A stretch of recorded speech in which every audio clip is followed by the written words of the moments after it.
मेरा नाम आशुतोष है। मेरा उम्र तब 20 साल का था। मुझे कुंवारी लड़कियां ज्यादा नहीं बल्कि शादीशुदा औरतों से ज्यादा दिलचस्पी था। हरी भरी किसी भी आंटी को देख लेता तो मेरा मन अंदर से नागिन डांस करने लगता था। बस ऐसे ही चलता रहा। मेरी गर्मियों की छुट्टी पड़ी तो माँ ने कहा कि मौसी के घर चलना है, कुछ दिन वहां घूम कर आएंगे। मैंने वहां कर दी। वैसे भी छुट्टियां थी तो घर पर बोर हो रहा था। हम अगले दिन मौसी के गांव पहुंच गए। मेरी मौसी की एक बेटी भी थी, नेहा दीदी, और मेरी अच्छी बनती थी।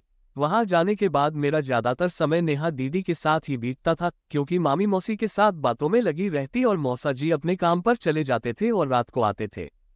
खाना खाकर जल्दी सो जाते थे। वह ऐसे भी ज्यादा बोलते भी नहीं थे। दिन ऐसे ही निकल गया। अगले दिन मेरे मामा का फोन आया। बोले कि 1 हफ्ते के लिए वह शहर जा रहे हैं। वह मामी को मौसी के घर छोड़ने के लिए आ रहे हैं। वह खुद या किसी को स्टेशन पर मामी को लेने के लिए आ जाए। मैंने यह बात मौसी से कहा तो मौसी बोली, रमन मौसा जी तो नहीं है, तू ही चले जाना स्टेशन, मामी को ले आना। मैंने कहा ठीक है। मैं सुबह मौसा की बाइक लेकर स्टेशन पहुंच गया। ट्रेन आ चुकी थी। मैंने मामा जी को प्रणाम किया। मैंने मामी का सामान लिया और मामा दूसरे ट्रेन से वापस चले गए। मेरी नज़र मामी पर पड़ी तो मेरी आंखें फटी की फटी रह गई। वह अपनी साड़ी को ठीक करने लगी थी और मैं उनको देखे जा रहा था। क्या संगमरमर जैसा गोरा गोरा रंग, बड़ी बड़ी आंखें, गोल गोल चेहरा हो, बिल्कुल वैसे थी जैसे आंटी मुझे बहुत पसंद आती थी। मामी फिरी हुई तो मैं बस देखे जा रहा था। मामी ने मुझे टच करके, आशुतोष कहाँ खो गए हो, क्या देख रहे हो, चलो गया यहीं खड़े खड़े मुझे देखते रहोगे। मैं शक पका गया। हाँ मामी चलो। मामी खिलखिलाकर हंसी। मामी का भी काफी बड़ा था तो बाइक के पीछे बांध लिया। अब जगह थोड़ी कम थी बैठने को। मामी पीछे बैठी है। मामी पूरी तरह से सट गई थी। मेरा तो दिमाग खराब हो रहा था। मामी मुझको पकड़कर बैठी हुई थी। उनका हाथ मेरे कंधों पर था। मामी की धीमी खुशबू मुझे दीवाना बना रही थी। चलते चलते झटका लगता तो उनके उभार एकदम मेरे पीठ से दब जाते थे। मामी मन ही मन मुस्कुरा रहे थे। मैं देख रहा था। लगता है मामी को एहसास हो गया था। जैसे तैसे घर पहुंच गए। मामी के आने के बाद घर का माहौल अच्छा हो गया था। मामी बहुत ही मजाकिया थी। वो मेरे साथ खूब मजा कर दी थी।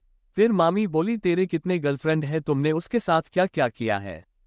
मैं बोला, मेरा कोई गर्लफ्रेंड नहीं है, मुझे अभी तक कोई पसंद ही नहीं आई।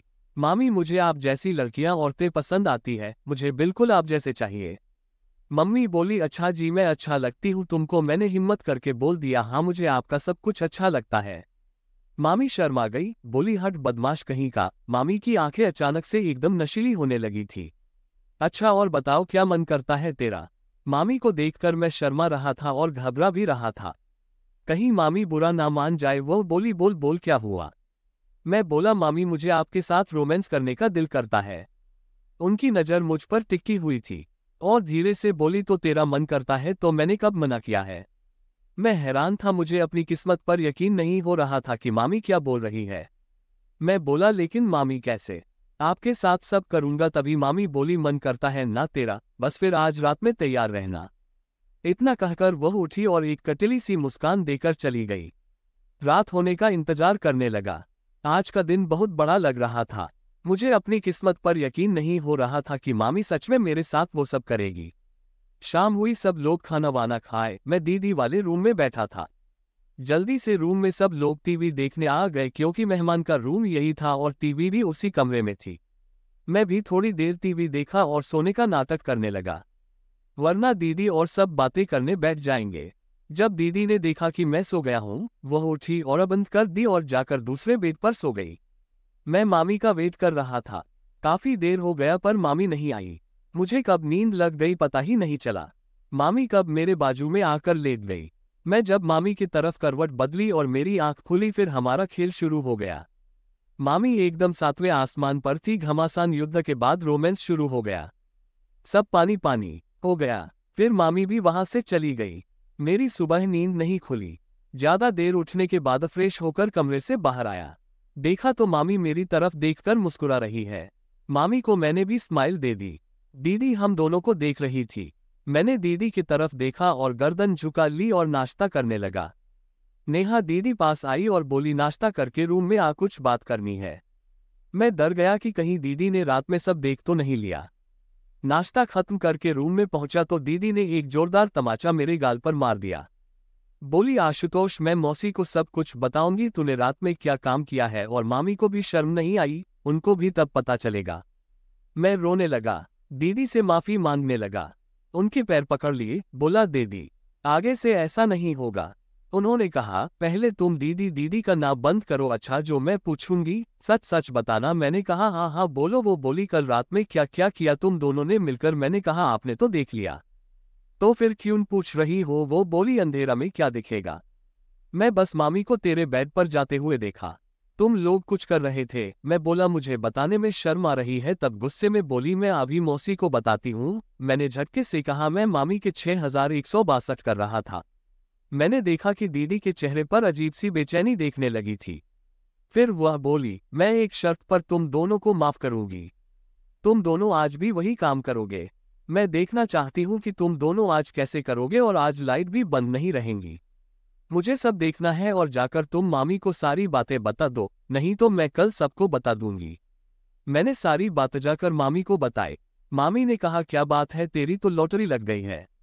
मैंने कहा मामी यहाँ लगी पड़ी है और आपको मजाक सोच रहा है।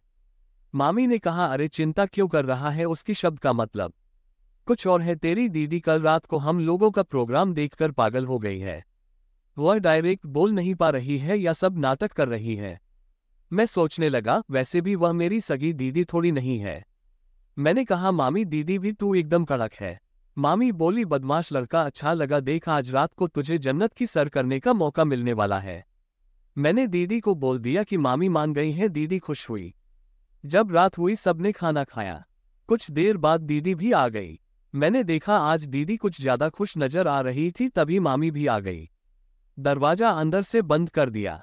फिर मामी भी मेरे पास आकर बैठ गई और एक स्माइल देते हुए प्रोग्राम चालू कर दिया। आज मामी अलग ही जादू दिखा रही थी। मामी ने अपनी साड़ी निकालकर एक तरफ करके मुझ पर टूट पड़ी। मामी आज पागलों की तरह प्यार कर रही थी। इधर हमारा कार्यक्रम चल रहा था और उधर दीदी हम लोगों को देखे जा रही थी और कंबल के अंदर कुछ कर भी रही थी। और फिर अचानक से मामी मेरे ऊपर से उठी और दीदी के पास चली गई, कंबल हटा दिया और दीदी के साथ लग गई। दीदी को ऐसी अचानक हमले का अंदेशा नहीं था, खुद को संभाल नहीं पाई, लेकिन मामी को बहुत अच्छा मालूम था। अपनी कला का प्रदर्शन दिखाते हुए दीदी को गर्म कर दिया। दीदी की शिष्टिया रूम में गूंज रही थी, तभी मामी ने मुझे आने का इशारा दिया। मैं उनके पास चला गया। हम तीनों ने सारी रात नए नए खूब गेम खेले और मुझे जन्नत ही मिल रहा था। दोस्तों ये कहानी कैसी लगी कमेंट में जरूर बताना। वीडियो अच्छा लगा हो तो चैनल को सब्सक्राइब करके एक लाइक कर देना। धन्यवाद।